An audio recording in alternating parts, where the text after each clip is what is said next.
Hello, I'm Kamruddin Bibhav. Welcome to webacademybd.org. HTML5 and CSS3 beginner Bangla tutorial 15. So আমরা এই টিউটোরিয়ালে দেখব কিভাবে ফন্ট প্রপার্টিজ ক্রিয়েট করতে হয়, দেন ওয়েবসাইটের ব্যাকগ্রাউন্ড পুরো হোল আপনার ব্রাউজারের ওয়েবসাইটের ব্যাকগ্রাউন্ড কালার সেট করা, ব্যাকগ্রাউন্ড ইমেজ সেট করা, এন্ড দেন ইমেজটাকে পুরো পারফেক্ট ফুল ব্যাকগ্রাউন্ড ইমেজ করা। সো নোটপ্যাডে চলে যাই।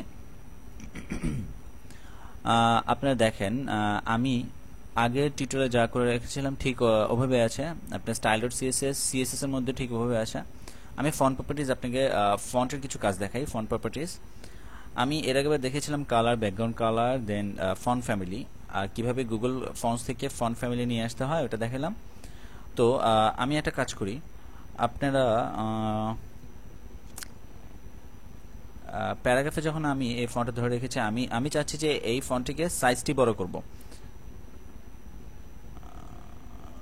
ফায়ারফক্স দেখেন আমি এই ফন্টটির সাইজটি বড় করব, একটু রাখবো না, আরো বড় করব সাইজটি। ওকে, আপনি সাইজ বড় করেন বা ছোট করেন, এটা সিস্টেমটি দেখে নেন।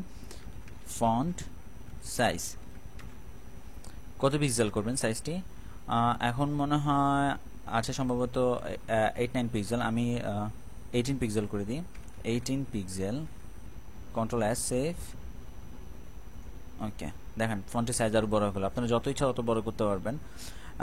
এই সাইজের কথা আমি বলি, আপনারা যখন H1 বা H2 হেডার দিবেন, আপনারা চাচ্ছেন যে হেডারও H1 ট্যাগ ইউজ করবেন, বাট H1 দিলে তো দেখবেন যে ফন্টের সাইজ অনেক বিশাল হয়ে যায়। তখন আপনারা এই ফন্ট সাইজ ইউজ করে সাইজ কমাতে পারবেন H1 ট্যাগ থাকা সত্ত্বেও। দেখেন আরো বড় করে ফেললাম। ওকে, ব্যাকগ্রাউন্ড কালারটি সরিয়ে দিই, না থাকুক। ওকে, ফন্ট সাইজ করলাম। এখন আমি ফন্ট ওয়েট করি, bold font, sorry EIGHT, bold. Okay, font weight bold. আমরা বি ট্যাগও ইউজ করতে পারতাম, বাট আমরা এভাবেও বোল্ড করতে পারি। সিএসএস এর মাধ্যমে বোল্ড করাটা দেখালাম।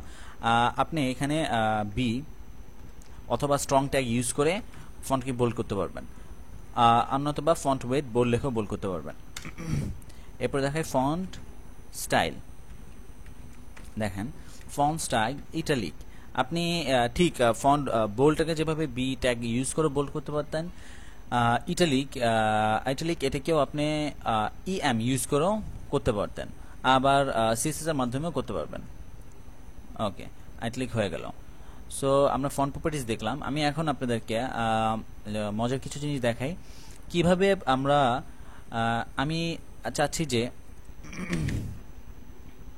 আপনার এখানে অনেকগুলো ফন্ট থাকতে পারে, যেমন H3, this is header 3, then H2, this is header 2। এরকম অনেক থাকতে পারে, বাট আপনারা প্রত্যেকবার ধরে ধরে এই আপনি চাচ্ছেন যে font size, font wait, font style, italic, পুরো হোল অ্যান্ড ফন্ট ফ্যামিলি, পুরো হোল ওয়েবসাইটে ফন্ট সাইজ এরকম হবে। সো প্রত্যেকটা বারবার ধরতে হবে, যেমন H3 ধরে CSS এর কাজ করতে হবে, দেন H2 ধরে CSS এর কাজ করতে হবে। দরকার নেই, আপনারা একটা কাজ করতে পারেন, পুরো হোল বডি ট্যাগটি ধরি আমি। দেখেন এই বডির ভিতরে তো সব কিছু আছে। ওকে, আমি বডিটি ধরে ফেলি। ওকে, বডি, দেন কন্ট্রোল এক্স, কন্ট্রোল ভি। এখন দেখেন প্রত্যেকটা একই হয়ে গেছে। ব্যাকগ্রাউন্ড কালারটা কেন আসেনি? বিকজ আমি ব্যাকগ্রাউন্ড কালার দিইনি এখানে। Font family, font size, font wait, font style, italic এগুলো সেম হয়ে গেছে। ওকে, আমরা এটা কেটে দিই, সব সেম। ওকে, এখন আমি ঠিক বডির ভিতরে পুরো ওয়েবসাইটের ব্যাকগ্রাউন্ডটা চেঞ্জ করব। সো ব্যাকগ্রাউন্ড চেঞ্জ করতে সেম একই জিনিস, ব্যাকগ্রাউন্ড কালার কি দিব? ব্লুই দিই, ব্লু। ওকে, আর ফন্টের কালারটা ধরি, ক্লিয়ার বোঝা যাবে ফন্টের কালারটা, বিকজ ব্যাকগ্রাউন্ড কালার ব্লু হয়ে গেলে দেখতে খারাপ লাগবে, কালার মধ্যে ব্লু। ওকে, ওকে, পুরো হোল ওয়েবসাইটে ব্যাকগ্রাউন্ড কালার চেঞ্জ হয়ে গেছে। সো এটা তো আমি আপনাদের আগেও দেখিয়েছিলাম, বাট সিস্টেমটা দেখালাম পুরো হোল ওয়েবসাইটের মধ্যে কিভাবে কাজ করতে হয়। বডি লিখে আপনারা এই যে আমরা যে সিএসএস এর কাজটি করলাম, এরপরে পুরো হোল ওয়েবসাইটের মধ্যে যতই কাজ হবে প্রত্যেকটা ফন্ট, পুরো হোল ওয়েবসাইটের ব্যাকগ্রাউন্ড কালার আর প্রত্যেকটা ফন্টের কালারই এরকম সাদা হয়ে থাকবে। সো এরপরে আমি আপনাদেরকে এখন দেখাবো, যা দেখানোর কথা ছিল, কিভাবে আমি ওয়েবসাইটের মধ্যে একটি ব্যাকগ্রাউন্ড ইমেজ সেট করতে পারি। ওকে, আমি ব্যাকগ্রাউন্ড কালারটা চেঞ্জ করে দিয়েছি, আমি ব্যাকগ্রাউন্ড ইমেজ সেট করব। ব্যাকগ্রাউন্ড ইমেজ,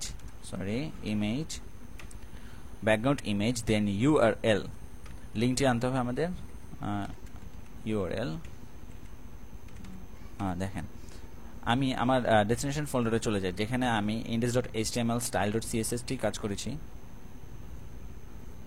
দেখেন, সরি, এই index.html, দেন আমার একটি ফোল্ডার আছে ইমেজেস, দেখেন আমার সব ইমেজ থাকবে। দেন একটি ফোল্ডার আছে সিএসএস এর মধ্যে আমার CSS file. So CSS file, then এটা বের হয়ে গেলে ইমেজেস ফোল্ডার, দেন ইমেজেস ফোল্ডারের ভিতরে আমি একটা পিকচার আগে থেকে রেখে দিয়েছি background.jpg। দেখেন আমি এখন কাজটি কিভাবে করি। সো আমার সিএসএস ফাইলটি যেখানে আছে, এটা বের হয়ে গেলে images folder. So // images, because আমার সিএসএস ফোল্ডারের বাইরে, সিএসএস ফোল্ডারের ভিতরে কোনো ফোল্ডার নেই। সো সিএসএস ফোল্ডারের বাইরে যখন // ইমেজেস, দেন /background.jpg। ওকে, সো এখন রান করে দেখি। সরি,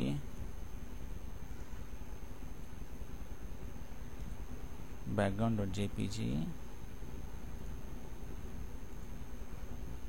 সরি হচ্ছে না, আমি একটু আবার ট্রাই করি। background.jpg images,